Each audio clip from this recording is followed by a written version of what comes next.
Welcome to 49ers Worldwide. We're your hosts, Botond from Budapest, a vet, and me, Grant Cohn. If you've been watching the show for a while, you remember Botond. He took the season off because he got a real job announcing football games in Hungary, NFL games, right? Explain that to the people.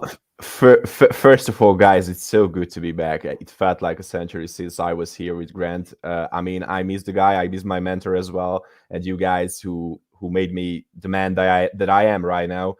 If you weren't there, if Grant couldn't give me the platform that he did before, I would be half the man that I am right now, and I would have half the success that I have right now here in Hungary. Yep, I'm an NFL announcer here in Hungary and an analyst as well.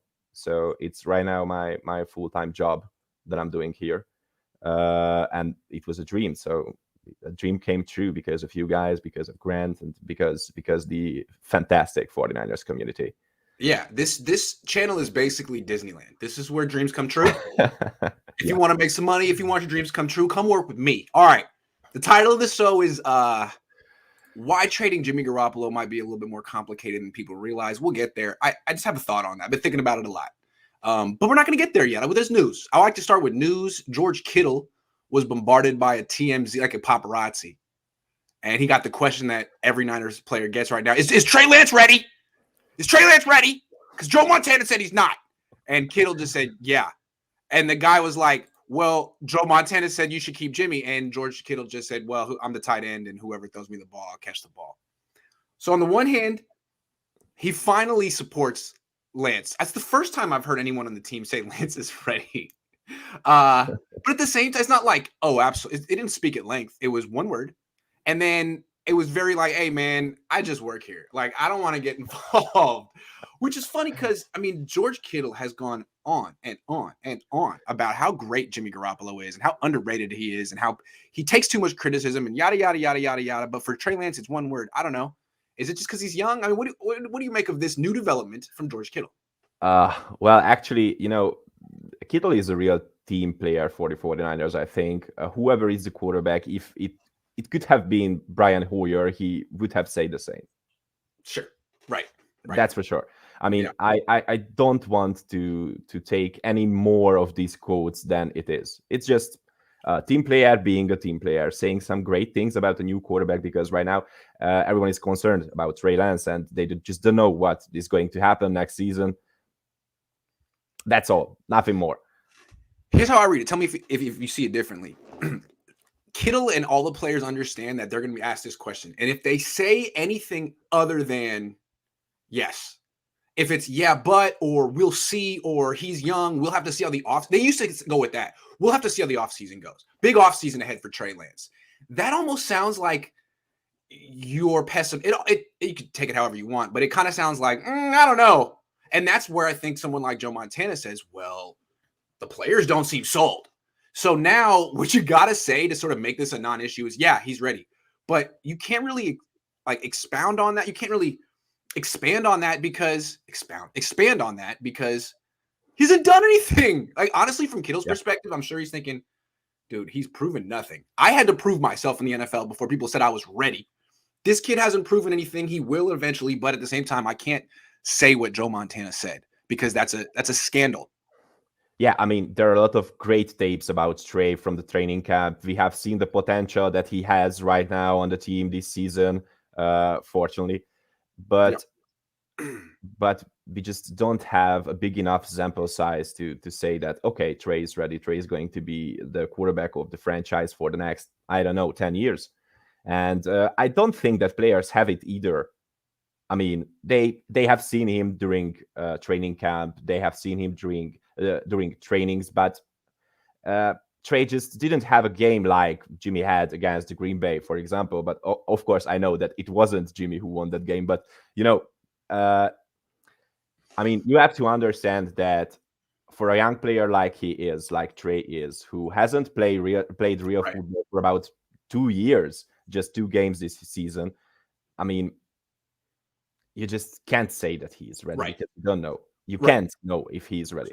So there's one of two things going on here before we move on with Kittle. Either he's just being a captain, a vet, whose attitude is, Yeah, I'm encouraged. I want to play with Trey Lance, but at the same time, he has to prove it. I'm not going to stand here and say, I know he's going to be great. He'll prove it. And I'm there to support him. In which case, that's a fair stance to take. The other thing that's possible that's happening here is that Kittle is such good friends with Jimmy Garoppolo that he's actually bothered by this transition. He's spent years defending Jimmy Garoppolo. He doesn't understand why they're moving on from the quarterback, and that he'll never really give Lance the same kind of support that he gave Jimmy. And I'm not saying that's the case, but it's one of the two things. And if it's that thing, then I do think Kittle needs to go, that he can't be part of this team. Now, I'm not saying that's what it is. And he has every opportunity to fall in and become a Trey Lance fan like he was with Jimmy Garoppolo. But if he's just going to continue to give these real perfunctory, yeah, I'll catch from whoever. I don't know, man. Why don't you go play with Jimmy then?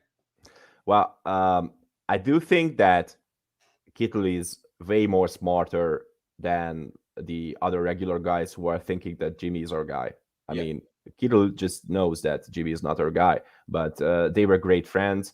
Kittle went into a leader of this franchise, of this team, and that's what leaders are constantly doing. They are just trying to defend everybody else on the team and try to take responsibilities if the team doesn't perform as it should. So I don't think that Kittle is the I stick with Jimmy guy. I do think that he's just doing what is the best for this franchise, for his teammates, and for the fans as well. Because right now, all we have is faith, because we don't have a sample to don't know that Trey is great or not. Okay, all I want to say with Kittle before I move on is I've seen what it looks like when he goes to bat for his quarterback. It's great. I mean, he speaks at length about how good the guy is and really makes the case, hey, Trey's your quarterback now. So I'd like to see you do better than I'll catch passes from whoever's throwing. That seems like the lowest praise you could give a teammate. I'll play with whoever because I'm a pro. I'd like to see you do better than that. And you know what? You got all year to step it up a little bit. I'm just saying. Kyler V says, are we going to get another player interview? The Jimmy Ward one was great. Yes. Yes. I just been going through a lot recently, but that was a goal for the offseason, is to do more of those. So thank you for reminding me. All right, more news. James Betcher, assistant coach with the Niners. He's a defensive assistant and senior defensive assistant and run game specialist. Like almost sounds like a coordinator, leaving the Niners to become a linebacker coach for the Bengals, which to me does not sound like a promotion. It's an interesting departure for the Niners coaching staff, and they're having a bunch of departures. It seems like they're really remaking their coaching staff. They're going to have a whole new direction next year with Trey Lance. I don't know. What do you make of Betcher leaving for a lateral move? I mean, strange to me. What do you think? Well, first of all, yeah, there are a lot of moves right now, and we are talking about the 49ers coaching staff. And I do think it's kind of a wind that lead the franchise into a new way. I mean, we are going to have a new quarterback. We have a really young defensive coordinator, I think, who somehow found his tone during the season, his style of play calling, but he has a lot of things to improve himself in the future. And I do think that that somehow it's good for this franchise to take part with a lot of our assistant coaches, because we can have some really new faces to the team, which can lead us into a different ways. And I do think that it will help on a long term. On a short term, I'm not sure if it's a good decision. I got a conspiracy theory. All right. Yep. This is what I do. Conspiracy theories. Now, look, this isn't the first guy who's left the Niners for a lateral move, as you for said life. before. Wes Welker did it too. Yep. Wes Welker left the Niners to get the same freaking job with the Dolphins, which is interesting. You usually don't do stuff like that, especially if you're looking at this Niners team as a team that's going to win the Super Bowl next year. A lot of Niner fans think they're going to win the Super Bowl next year. But if you remember, I got to think that there was, and I'm going way out on a limb here with my conspiracy theory, but this part I think is true. I think that there was probably internal split on which quarterback what they should do at quarterback last offseason. Maybe some people on the coaching staff said, Jimmy's fine. Maybe some people on the coaching staff said, we want Mac Jones. Maybe some people on the coaching staff thought they were going to get Mac Jones, like the rest of the world thought the Niners were going to go that direction. And then it's Trey Lance. And I wonder if certain coaches on the team aren't particularly optimistic about this new future that the Niners are transitioning to. And maybe a guy like Betch is like, you know what? I'll go coach for the Bengals who are just in the Super Bowl. You know what? I'll take a lateral move to go to a team that really is going to be good for the next few years because I know Joe Burrow's good. I can't explain why Wes Welker would go work with Tua. I'm just saying, maybe there are some people on the Niners who weren't all in with Trey Lance, and maybe those people are getting purged. Is it possible? Is it possible? Well, right now, after the news of the last season, during the last season in the NFL, I must say that everything is possible. So it's kind of a league that when you think you understand the things that are happening in the league, then the league proves that you understand nothing. And somehow, yeah, you can be true. I do think that you can be true. It is possible, but I do think, in my opinion, that it's more like they just want to have a new start with a new quarterback. Yeah. I just feel like this is the kind of team that assistant coaches would be taking lateral moves to come here because there's so much optimism. Like this team is going to take off. That's going to have the Alex Smith, the Patrick Mahomes effect. But actually, there's a huge restructuring on the coaching staff, and it seems like they're bringing in people who are have specific Anthony Lynn specialties. Yep. Anthony Lynn comes to mind. Someone who has worked with a quarterback like Trey Lance before. Someone who can do a run game that involves the quarterback.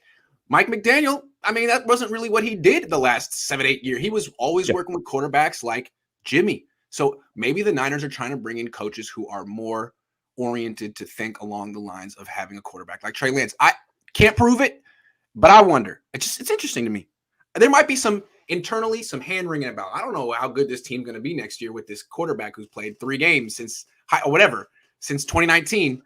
Maybe those guys, we don't need you on the team. We need people who actually believe in this direction. Possible. Yeah, and who can help Trey develop into the quarterback that we all want. Believe in him. So, all right. Last piece of news, and then we'll get to the meat of our show. This Benjamin Albright reported that the Niners were probably going to hire Vic Fangio. And as soon as I heard it was Benjamin Albright, I'm like, man, it's not going to happen because this dude just doesn't know as much as he wants you to think he knows. And then boom, now it's been reported that Vic Fangio is unlikely to join the Niners. I'm sorry for even bringing this up, but it was a big topic. Niner fans were excited. What probably happened is that Fangio played golf with Lynch one day. And this dude heard and took 8 leaps of faith from there and got everyone excited. And it's not going to happen. So sorry to get your hopes up. I shouldn't have even mentioned it. This is what this dude does. Vic Fangio not coming to the Niners. I mean, maybe next year, but it seems like this is the kind of guy who isn't going to come to a team and be D'Amico Ryan's, understudy. It's Vic freaking Fangio. He'll take a year off and he'll either become the highest paid defensive coordinator in the league next year or a head coach. I never really understood what he was going to come to the Niners and do. What? No, I never saw that. Yeah, I mean, at the stage of his career, at his age, everything you want as a coach is to improve as a coach, to be recognized as a great coach, and not just a positional coach or a quality control coach. You want to be a coordinator. You want to be a head coach. You want to be successful as a head coach or as a coordinator. And as I mentioned before, at this stage of his career, I don't mind that it is a step forward for him. It could be a step backwards, and that's nothing that Vic Fangio wants right now. Yeah, I mean, signing up to be D'Amico Ryan's underling is a huge step down from a guy who was a head coach just a minute ago. I mean, what coaches like him do, take a year off, let your stock kind of come back up. People forget about, people miss you. And then when the next coaching cycle comes around, people are like, actually, this man's resume is better than all these other guys, and you're hot again. So I just don't. I mean, if James Betcher doesn't want to be on this team, why is Fangio going to come here and be D'Amico? Just didn't make sense. Sorry that you do got your hopes up. Sorry. Maybe next year. If D'Amico leaves next year and the Niners have an opening, a defensive coordinator, and Jed York opens up the purse and apologizes through his for firing him through his salary, maybe. But that's the only way this could work. I mean, but I have never seen Jed York apologizing. So no, First, Lance not ready. Now, well, it's Brady. This does not happen to the white number 3 overall quarterback. No other combo needs to be had. Anything less is BS. Pretty much. And what's funny is I'm just starting to get pretty much. And when I'm just starting to get into the quarterbacks this year, and it's not the Niners aren't looking at quarterbacks, so I'm not really. But it's funny, like it's the same conversation every year. I'm just starting to get to know the quarterbacks. But there's a guy named Malik Willis. I'm learning. He's really good, black, and the word on him is really gifted.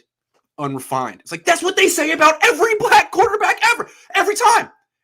So it's like, well, I'm betting on that guy. I'm betting on unrefined. What's called coaching the guy. So it sounds like that's the next Trey. I don't know if he's the next Trey Lance, but it's the same conversation. Unrefined. Okay, what is he? 21? They're all unrefined. Yeah. I mean, if we are talking about the rookie quarterbacks this year, this is by far the worst class that I have seen in the past 5 years when we are talking about quarterbacks. I mean, there are a lot of talented guys, but I have a lot of concerns about them. Absolutely. I mean, I became an NFL analyst, but I was an part-time NCAA analyst as well. So I got the chance to watch some of those guys playing ball, and man, I'm not impressed. Do you think Zach Wilson would have went ahead of Trey Lance last year if Zach Wilson didn't look like Howdy Doody?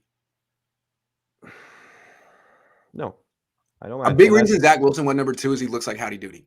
I'm just saying, if he looked any different, I think Trey Lance is bigger. I mean, you line them up next to each other. I'm taking Lance. He's bigger, stronger, faster. I mean, all of it. But one guy looks like Howdy Doody, so he went number 2. I'm just saying. Yeah, and Howdy Doody has a better arm. And after I have seen a lot of games from Zach, I must say that I was right. We were right. We were right last year when we were talking about them for the first time. He's a mirage. He was a pandemic mirage. He went up against a bunch of terrible teams. All right, let's talk about Jimmy, though. So the Niners are going to trade Jimmy this offseason. Everyone thinks it's going to be easy. You just got to trade him to a team that wants to win now. Yeah, of course. He's the ideal bridge quarterback. Sure. You could get him for maybe a third, maybe a second. And it's a bad year for quarterbacks. There's no franchise quarterbacks in this draft. Really, you shouldn't be spending the top 10 pick on any quarterbacks. It makes sense why Jimmy would have value. But here's the thing. All right. Here's the thing. If you bring in Jimmy and if you trade for Jimmy, then what you're saying is I need a quarterback, but I'm not going to draft one this year. I'm going to pass on quarterback in round 1, round 2, and round 3. And honestly, only dumb franchises would do that. Like Carolina did that last year. They traded for their logic was, oh, well, why should I draft a guy? You know, why should I draft Justin Fields when I can trade for Sam Darnold? Dumb. Why are you doing that? And now look at them. Now they're in the same position this year. We're like, well, we should probably draft a quarterback or trade for Jimmy Garoppolo.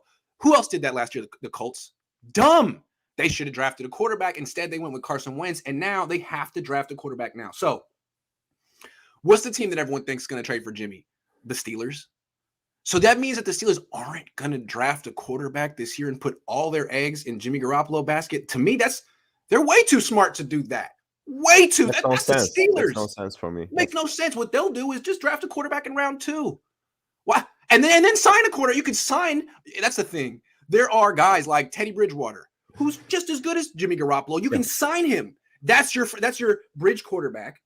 And then it's so much easier. Then you can draft a quarterback too. If you trade for Jimmy, how do you draft that quarterback? You already have to have the young guy on the bench. It's a move a bad team makes. The team says, I don't want to draft a quarterback this year. Okay, well, good luck. That's what's going to happen. Yeah, I mean, if we are talking about the quarterback situations right now in the league, I'm confused because I don't know what is going to happen. I mean, a lot of quarterbacks will try to change their teams to go to new franchises. Some people are not even sure if Tom Brady really retired or not. I'm concerned as well. Yeah. But from all those veteran quarterbacks who will be available on the market right now, I'm pretty sure that Russell Wilson will be available. I'm pretty sure that Aaron Rodgers will be as well. Right. And those are franchise quarterbacks. Yeah, those are franchise quarterbacks. Yeah.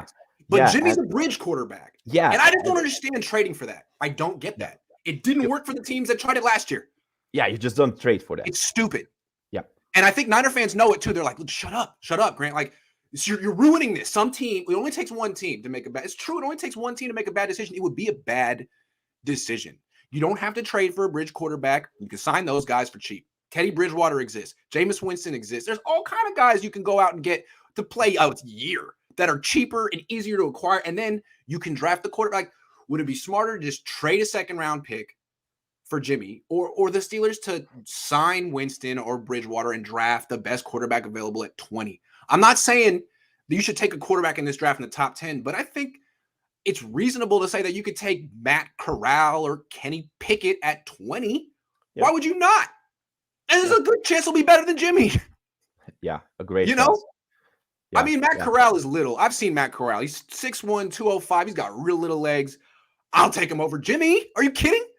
He can run. Jimmy can't run. He's 8 years younger than Jimmy. Nah, man, I'll take Matt Corral and Teddy He has Bridgewater. a better arm as well. Yes, he's got a way better arm than Jimmy. Yeah. Why would Pittsburgh do something so stupid? So who's the stupid team? Who's going to make a big mistake? Who is the mark? Texans maybe, or the Texans Washington Commanders maybe. Right. So the Texans could do it. They could think like, look, we already have Davis Mills. We already have our quarterback for the future. We don't want to draft a quarterback this year. Let's let Jimmy be our, I guess. So the Texans could do that. Yeah, maybe they can. Maybe. But you see what I'm saying, right? Yeah. Trading for a bridge quarterback. That's the dumbest thing you could possibly do. It's like spending $100,000 on a car that you only want to have for 6 months. It's like, yeah, it's cool. It's going to be it's temporary. What are you talking? Why did you buy this? Yeah. What? Not Niner related, but how about that man, Steph Curry? Did you watch the NBA All-Star game? Nope. I'm sorry. I'm not just don't like basketball. You shouldn't watch the NBA All-Star. It's bad for you. If Zach Wilson was drafted by the Niners win the Super Bowl? Jets have no weapons. Put Trey on the Jets, and what would he be? All I know is that Jets team was better with any other quarterback last year than Zach Wilson. Yeah. Any other time Josh Johnson was on the field, they were better. Yeah, I remember when you made the Mike McGlinchey lowlights video. I think that we can make a way longer, bigger, and better lowlight video about Zach. It was painful watching Zach Wilson last year. Yeah. All right. So the rumor is that the Niners interested in Aaron Rodgers. Is going to go on all offseason. Let's get real about this. What would it actually take? What would have to happen? What stars and planets would have to align for the Niners to actually get Aaron Rodgers? I mean, I just can't see a possibility that we can get him. I mean, you have to give the whole universe. No, let's shoot with this. I don't know if you are a Marvel fan or not, but there's a meme with Thanos that what did it take? Everything. Yeah. So it's kind of like the same. It took everything to sign Aaron Rodgers to the 49ers. I mean, what can we give them? Trey Lance? Yeah, that's what I'm saying. Like, there would have to be someone on the Niners that they really, really want. And why would it be Lance? They haven't seen Lance. They have Jordan Love.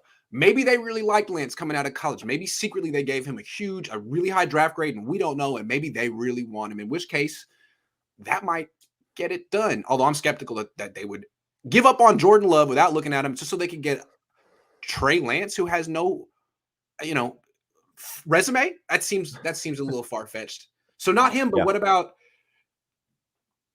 Debo? Yeah. I mean, because Devontae Adams is a free agent too. No way. I mean, he's our guy. Right now, he's the greatest star on this roster. Let me hold on. Would he get it done though? If Rodgers says I want out, the Niners say we'll offer Debo. Do you think that would be the best? Because some team could offer 8 first-round picks, right? Here's a decade's worth of first-round picks. If they could, theoretically. Well, theoretically. Well, okay. If we say that we would give Debo to the Green Bay Packers for Aaron Rodgers and maybe Trey Lance as well, they could say okay. So it would take something. It would take something. You have to lose the trade. You'd have to give up all your, the quarterback you spent 3 first-round picks on, the all-pro wide receiver, and maybe that wouldn't even be enough just so you could have 1 year of Aaron Rodgers on a team that's not as good as the one you had last year. It would take a lot. Yeah. You'd have to trade Trey and Warner to get Rodgers. That's what we're saying. It would take Trey plus another. It would take a lot. And I don't know if it's worth it. I think the Niners thought they could get him last year before the draft just with the number 3 pick. Maybe we'll trade you the number 3 pick and I don't know, I don't know. Maybe they thought they could get it done, but it didn't get it done last year. So how could they up the ante? I don't see how they can. Well, and on the other hand, right now, all this team needs right now is a great quarterback. And a cornerback as well. I'm still concerned about. No, definitely. If they had a great quarterback, they would be better than the Rams, of course. Yeah, no doubt. That's all we need. Yeah, that's true. All right, let's talk about the other one that everyone's talking about.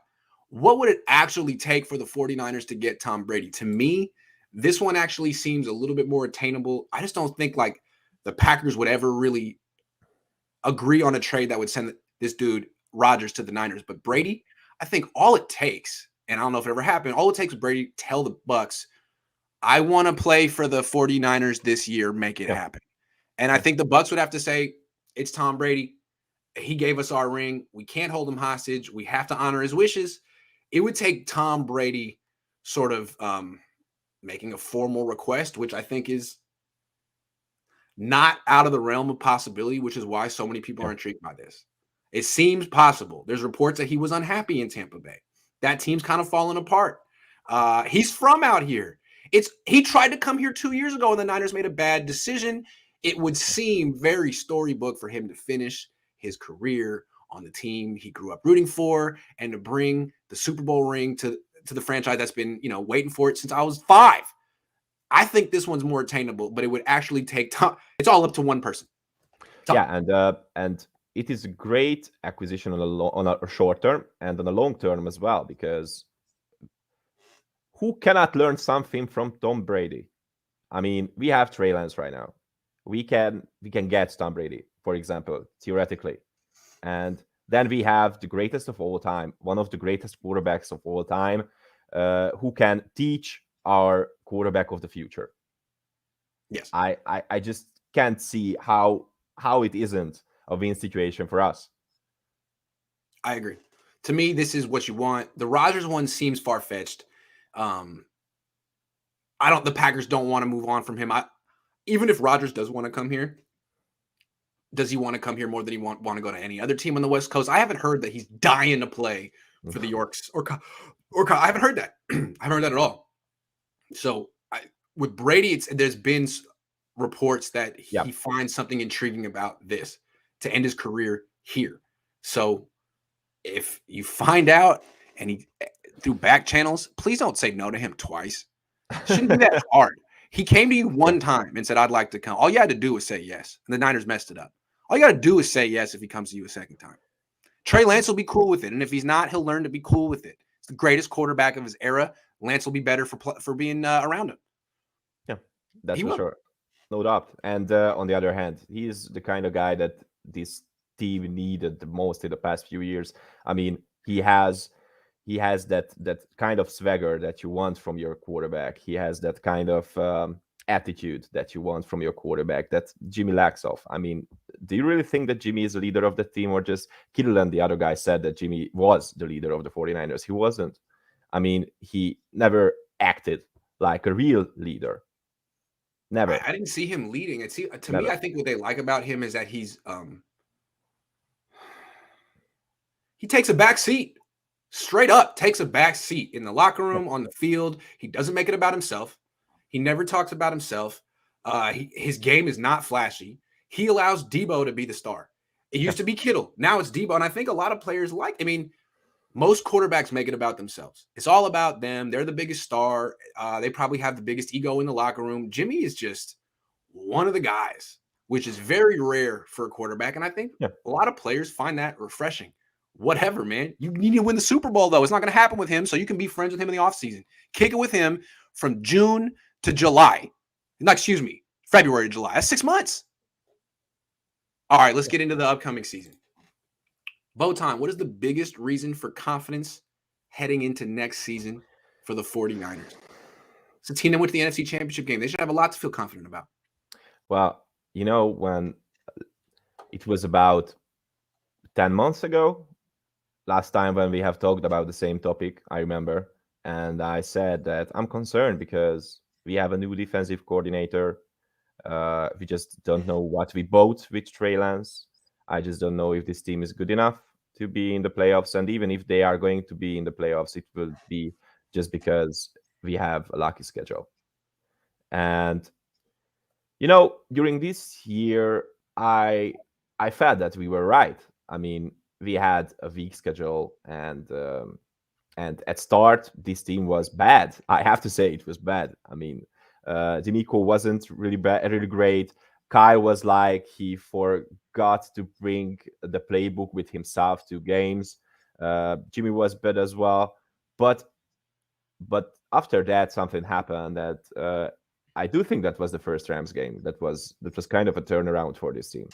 I mean, and they proved themselves that as a unit, as a real team, as a family, they are really great together. I mean, and whenever they needed a spark from whichever unit, like special teams, defense, or offense, they somehow got it. And I do think that is something which separates great teams from good teams. That great teams can get those sparks from almost everywhere, from almost any player. I mean, Yeah. nobody thought that we could beat the Packers with that score in the divisional. Yeah. So yeah, right now, I do have confidence. I mean, there are some holes, way less holes than there were last season, and I do think that if the front office tries to build this team up like they did in the past few years, and if players can develop to the next level this season, then everything will be okay. I mean, I don't see a reason why this team can't go back to the playoffs. I mean, of course, if they go back to the playoffs, I'm going to have way less games to announce because we work at our TV channel. Like, if you are rooting for a team, then you just cannot announce their games. Although I said that maybe I'm the most negative 49ers fan they have ever seen. They just didn't believe me. Okay, it's just a joke, but okay, my turn. The biggest reason for confidence heading into the season, to me, is real simple. This team went to the NFC Championship game in spite of the quarterback. The most important player on the team was the biggest liability, especially after he got hurt. They won in LA week 18 in spite of their quarterback. In Dallas, in spite of their quarterback. In Green Bay. That's crazy. You don't see teams do that. You don't see teams make it with a quarterback. Like, every quarterback performance in the playoffs was like Josh Allen going crazy and losing. Yeah, Jimmy playing like that and winning. So you have the best team in the league, and now you finally have a quarterback who doesn't actually limit the rest of the talent on the offense. He has the talent to match everyone else. Now, it doesn't mean he's as the seasoning, but it's not like, well, we can't throw the ball down the field. We can't get the ball to Ayuk where we want to get it. We can't get the ball to Debo in all the ways he can be used. No, you can do everything you want to do, finally. There's no one limiting your offense anymore physically. Quarterback can make all the throws. He can move. You can do everything you want for the first time since Kyle's been here. So I'm not expecting Patrick Mahomes, but I am excited. I'm expecting to see this offense go to have a sort of Jared Goff, Matthew Stafford transformation. I think it's going to be a big transformation, and I think they should have went this way last year. But finally, they have a quarterback who is not going to hold back the offense. Yeah, that's the key. I mean, he makes some rookie mistakes, but so did Jimmy. So I'm not mad about that. Yeah. But I have to admit it, although all the guys who knew me before, that I'm not a big fan of Jimmy. That I have to admit it, that he made some big time throws, but when we needed him the most, he just let us down like he did before in the Super Bowl. He's just as likely to throw the ball to the other team as he is to. Wesley says, have you seen the mic'd up from the TD pass to Lance to Debo during the Texas game? Kittle and Debo were happier for Lance than they ever for Jimmy. Yeah, they also knew they were mic'd up. We'll see what happens. We'll see what happens. They have a lot. They have a lot to prove. Yeah, Kyle has too much ego for either one of those guys. Yeah, Aaron and Brady. That's probably true. I would trade Bosa for Rodgers, says Michael Duran. Bosa's going to eat up a max deal. He probably doesn't like the politics and high taxes here, and he is injury prone. I would do that too. And I'll say that right now. I'll do that would too. you give your franchise quarterback for a defensive If I could trade a defensive player for the greatest quarterback of all time, I think I'd do it. I know Nick Bosa is great, but we've seen the Niners defense. They had the top 5 defense in 2020 without him. Yep. He's very good, but he doesn't play offense. He doesn't affect your quarterback. You can replace him. And he's basically a one-man band over there on the edge, and you're not going to find someone as good as him, but you just got Aaron Rodgers in the trade. I would do that trade. I would. I don't know if you'd have to. I don't know if they'd want him because, they have edge rushers in Green Bay. They have a great defense in Green Bay. I'm not sure. They might want Trey Lance. I have no idea what they would want. They might just not want anything the Niners have to offer. Possible. I think they'd want Debo. My opinion. I think they'd want Debo. All right. What is the biggest concern heading into next season? Can I go first real quick? I'm going to go first real quick. It's your turn. To me, it's the other edge of the Trey Lance coin. It's the fact that they didn't play him last year. It's the fact that he's a redshirt rookie, and he hasn't played much in the last couple of years. And so what was the biggest problem with 2021? They started 3-5, and they had this tremendous comeback, and it just came up a little short. But what they had to do to make up for that hole they put themselves in was win all those games on the road. It's exhausting. You can't do it. And I'm worried that since they didn't actually prepare Trey Lance very much in his rookie year, for whatever reason, he's going to come in and they're going to have another slow start like they did last year. Start 3-5 and catch their stride, figure it out. But it's just a little too much, too hard, too little, too late. That's my biggest concern heading into next season. What's yours? Defensive backs. This is an issue that we have every year since 5 years from now.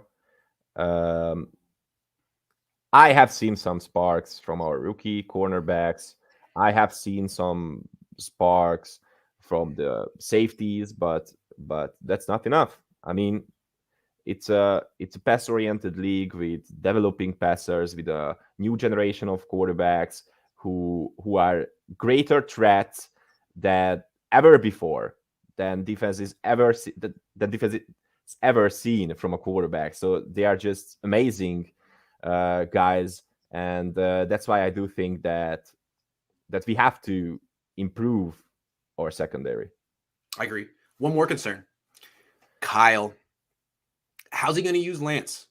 Is he going to try to hide Lance? Is he going to be confident? Is he going to have confidence in Lance? Is he going to use Lance the way he used Jimmy and basically try to hide him as much as possible? Or, so there's that. Is it going to work with Kyle? And will he even know how to call plays with call games with Trey Lance? Because it seemed like he didn't figure it out until the last half of the second start. That first start with Arizona was a damn shame. I don't know what the hell that was. So I think we're all concerned. Like, don't do that ever again, ever. That's one. And then two, even if Kyle figures it out, this is my biggest concern with the Niners every year. Even if Kyle figures it out, has everything working, he's got the quarterback going great, he's got Debo going great. If they're up 10 in the fourth quarter at the end of the season, is Kyle going to blow it again? Because he's blown it when he had the MVP of the league in Atlanta. He had everything in Atlanta. That offense was record-breaking, and he found a way to blow a 25-point lead in the second half. So, to me, it's like he can never have a team that's so good that is Kyle-proof. You could have the best team in the league, and he could find a way to make it about himself and blow it at the very end. So, even if Trey Lance has a great season, MVP season, Debo Samuel plays 17 games, Bosa's back, will Kyle get in the way at the very end like he's done 3 freaking times in his career? I'm serious. The team could be the best team in the league, but my concern is still Kyle at the end, Kyle at the finish line. Because it's like, if this were a relay, he's the dude with the baton at the very end who sprains his ankle with 10 yards to go and can't get it. Like, what happened, man? Again? You couldn't get it's right there. I had the same issues with Sean McVay when we were heading to this season, because I do thought that he just have the same mistakes that Kyle has. Right. They just like to suffer, to make themselves suffer during games, because they just can't handle if they have a big lead and they switch back to way too much conservativeness and they just blew it up. And something happened to Sean in the playoffs and they made it. Yeah. And I'll give Sean credit. Sean and Stafford, whenever they needed anything with the season on the line, Where's Cooper Kupp? Get the ball to Cooper Kupp. Cooper Kupp got the ball.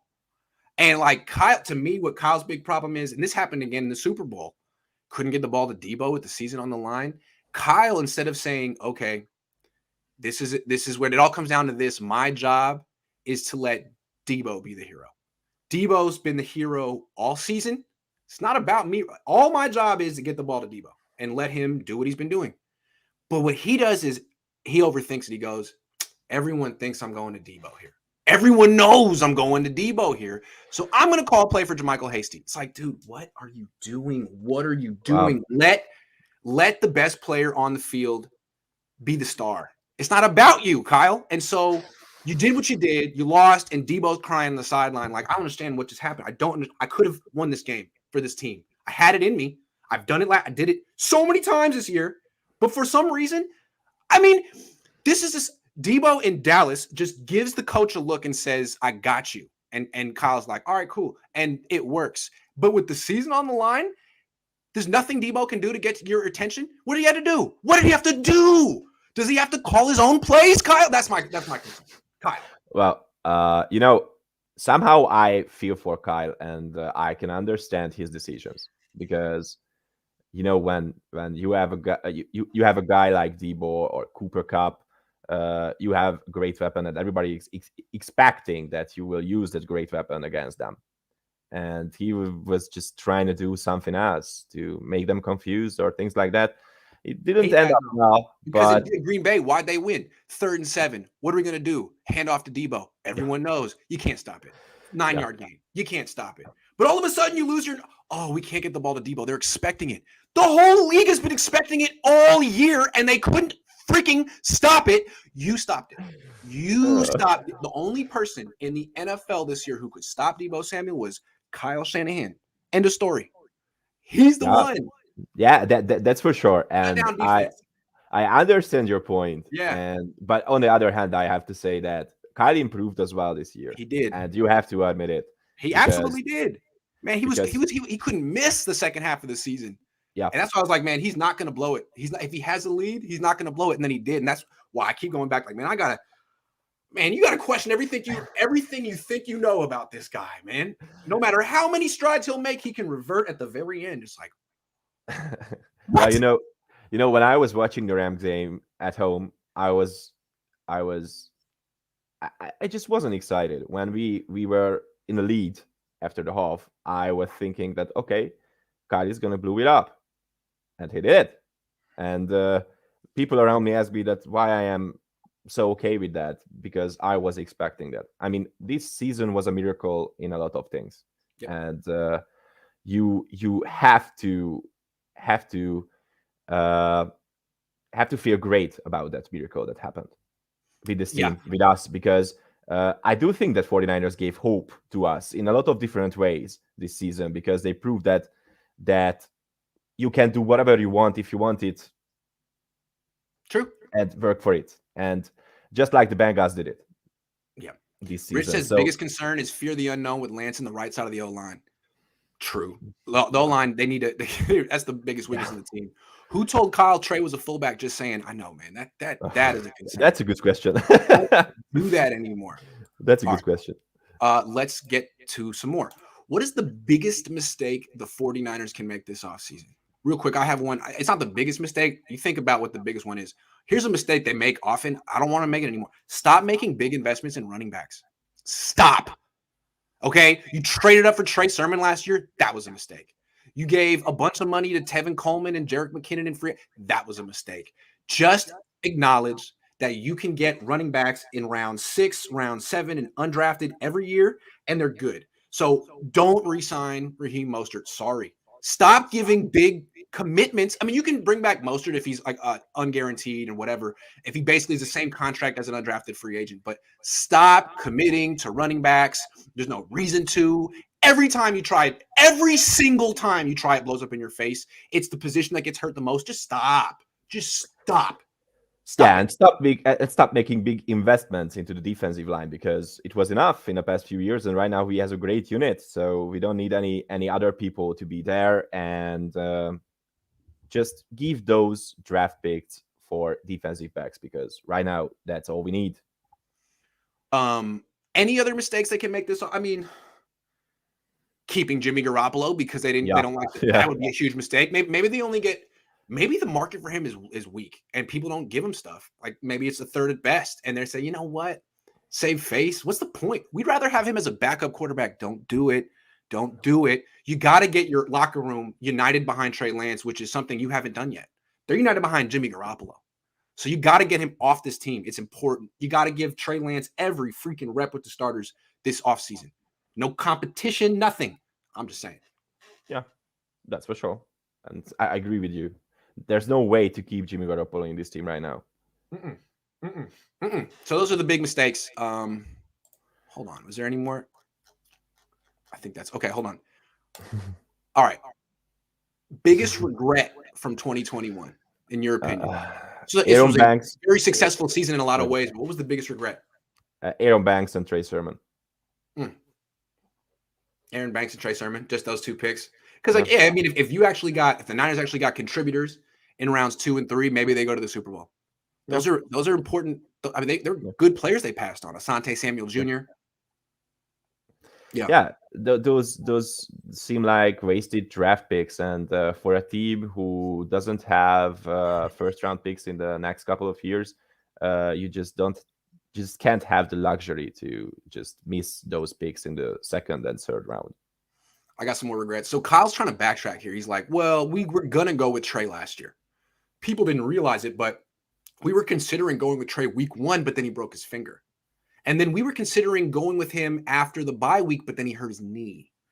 So, okay, I don't buy that.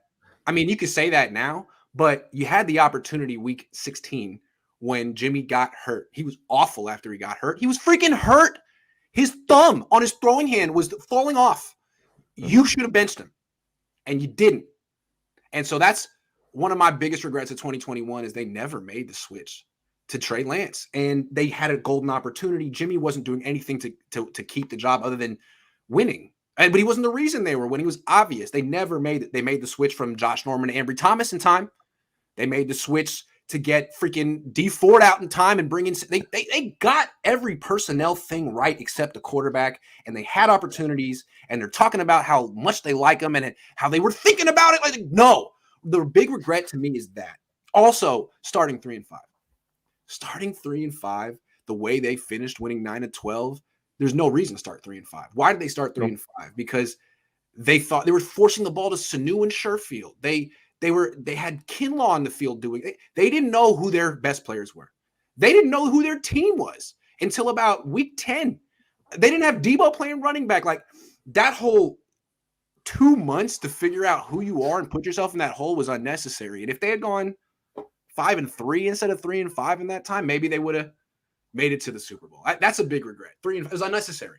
That's for sure. They made a lot of mistakes with the roster at the start of the season, but after that, they just made up for their mistakes. They did. They got the ball to Ayuk all of a sudden. They got the ball to Jennings all of a sudden. They had Armstead in the right position. Ambry Thomas on the field. Josh Norman off the freaking field. They figured it all out. But the one thing, quarterback, and that's a regret for me. But let's go positive now. What was the best moment of 2021? Because this was a special season, my favorite season covering the team, even though I was going through some anguish the whole time personally. Still, this season from the Niners was legendary. So, what was your best moment? For me, it was Deebo Samuel. Throughout the whole season, I mean, I remember when we told you and for all the 49ers fans that Deebo Samuel is the key player of this offense, and most of the people were like, oh, Wish, come on, you're kidding me. Kittle is that, or Mostert is that.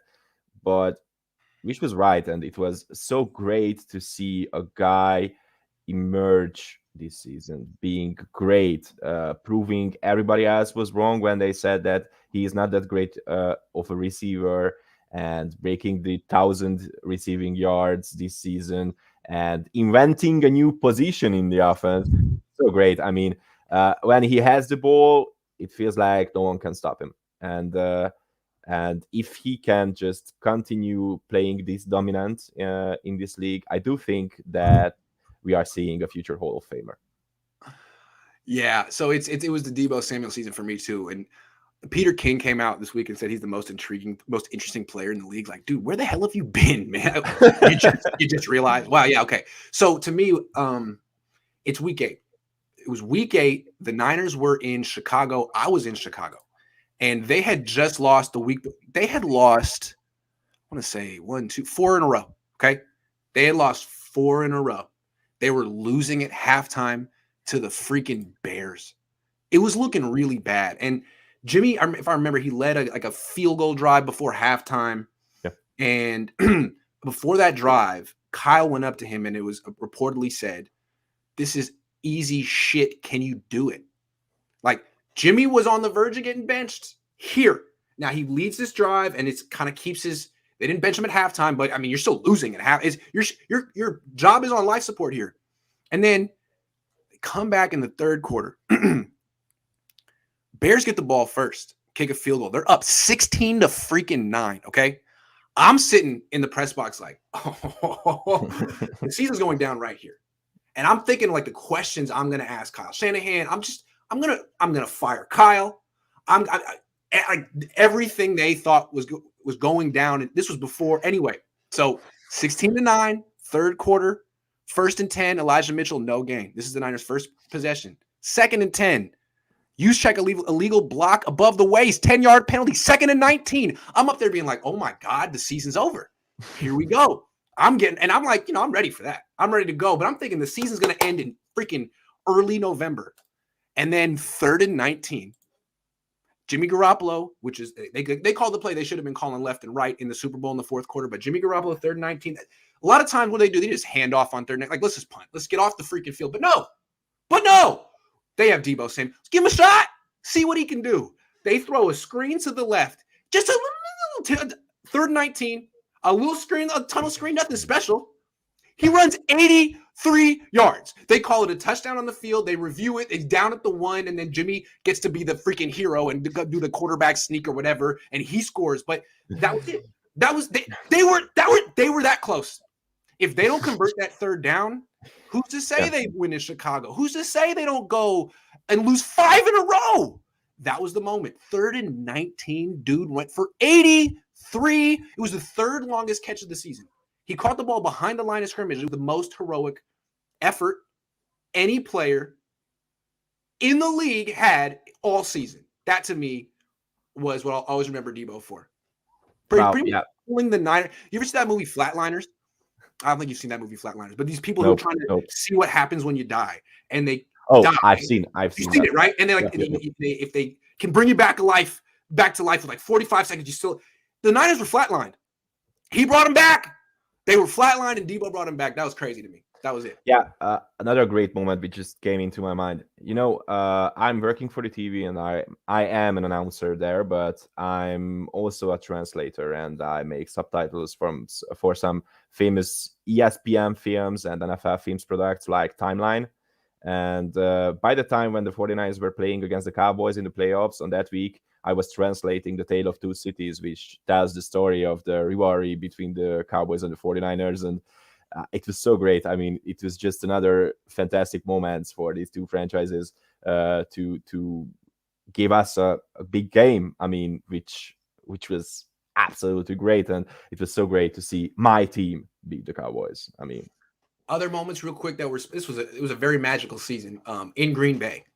I thought they were going to lose that game. They couldn't score on offense. They got in the red zone and Jimmy threw a pick. I thought it's over. This is it. They're going to lose. And they blocked the punt and returned it. And I was there.